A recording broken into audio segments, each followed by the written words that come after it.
So I've been getting a lot of pushback on the topic of refund policies. And I guess there's still a lot of creators and coaches, consultants, they're putting out digital products and they're basically saying, well, no refund policy, like no refunds. All sales are final. So I wanted to run some basic math. I'm going to run some conceptual math here. I think that it's actually far past conceptual. It applies to real life, and you've probably experienced it as well. All right. So again, the topic here is refund policies. Let's just say there are two people, right? Person number one literally says, uh, no refunds. All right, no refunds. These are the all sales are final people. Once you pay, that is it. And I'll say this: there was a time when that was true. There was a time when that worked, because people desired information so much that they were like, "Hey, like once I get this, there's no way that I could lose this access." And so there was a time when that worked, right?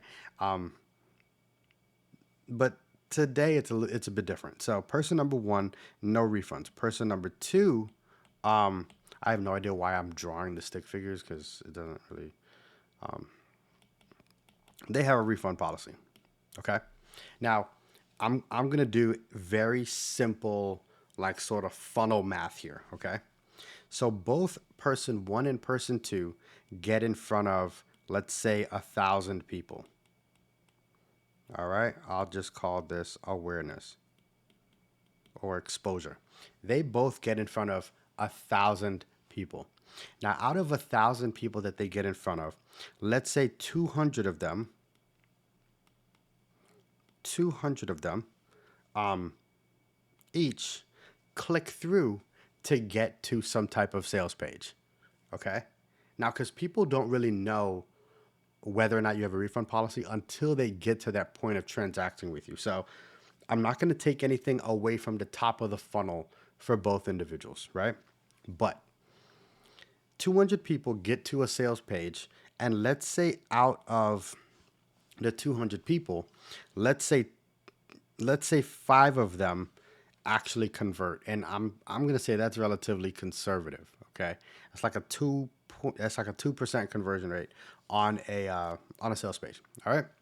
Now, the reason why is because they got to the sales page and they saw that all sales final verbiage, right? Like once they spend this money, now you know what? I'm gonna make the product $100, something simple. Again, this is it's just a demonstration here, right? So person number one, all sales final, they made they made $500. Okay.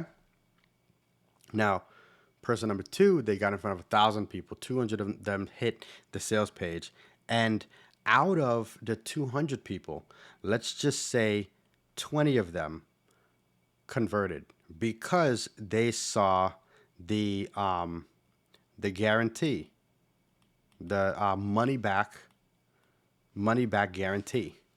Okay. Now, you know what? I'm gonna spice this up a little bit. Instead of just it being 20 people, I'm gonna make this 10 people. Now, I don't think that anybody can take away from the fact that more people are going to convert on a page that says that there's a refund policy versus a page that says that there's no refunds. All right. So I'm hoping that no one assumes that the premise of this is not true. Okay, the premise is very true. People will convert more if they see that they have the ability to get their money back. Now, so person number two technically made $1,000. Now let's lean into the fear a little bit here for you as the creator. Let's say over the next week, and mind you, your money back guarantee. Let's say it's a 14-day money back guarantee, right? Let's say over the next 2 weeks, let's say two people ask for their money back. Two people ask for a refund. Now, person number two made 800. Now, I want you to tell me this, right? Now, 500 is obviously less than 800. Now, it is close to being double. It's just shy of being double, right? But all of this, being able to up your percentage by what? A 60% increase, 60% increase in your sales, positive, 60% increase, all because you de-risked this for them. You lowered that barrier to consumption by providing the opportunity for them to request that they get their money back. Now, I want to say this too, right? You can have refund policies or refund processes where the first step isn't let me click a button and get my money back. The first step can be, hey, provide me with some feedback on what it is that you're not happy with. Provide me with some feedback on what you're not happy with. Um, in the event that there's something that I can remedy, would you be okay with a 50% refund? Would you be okay with a partial refund? Now, I mean, there are a lot of people that sometimes they're not really looking for a full refund. If they're looking for support, they're looking for support. I mean, think about it again. The Most of the people that are going to be consuming your offerings, they're trying to solve some type of problem.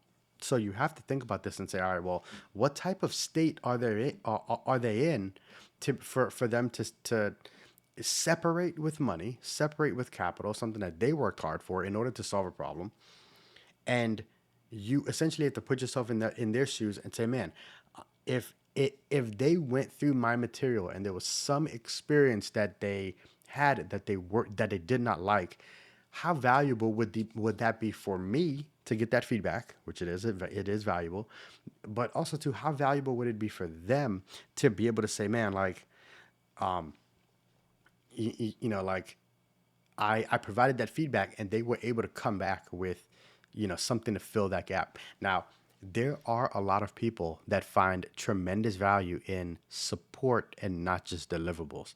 If you respond to their messages, there are people that put a lot of weight on that. Imagine if even within these two individuals that requested, why did that delete?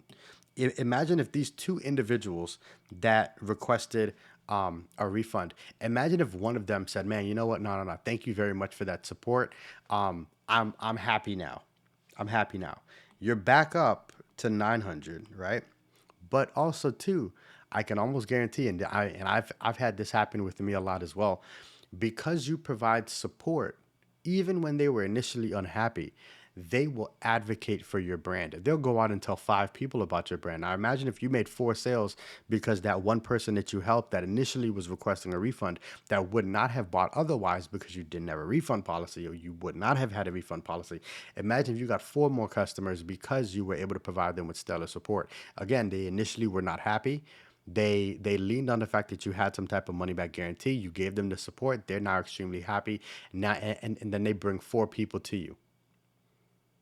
Now, let's say you were selling them another set of $100 products. You made an extra $400 because you provided the support. But at the same time, you didn't just make it because you provided the support. You made it because you provided them an in. You de-risked this opportunity for them, and you made it so that they felt comfortable consuming from you. You made it comfortable consuming from you. Now, again, I get a lot of pushback when it comes to refund policies and stuff like that. People are like, no, when people buy digital products, they saw the digital product, and because they saw it, all sales are final, and I can't have them get their money back because they saw the material. That's not what this is about. This is not about people seeing material. This isn't about people seeing material. This is about people experiencing a certain level of transformation. This is about people experiencing a certain level of transformation. So, do your best to try to make this work for you.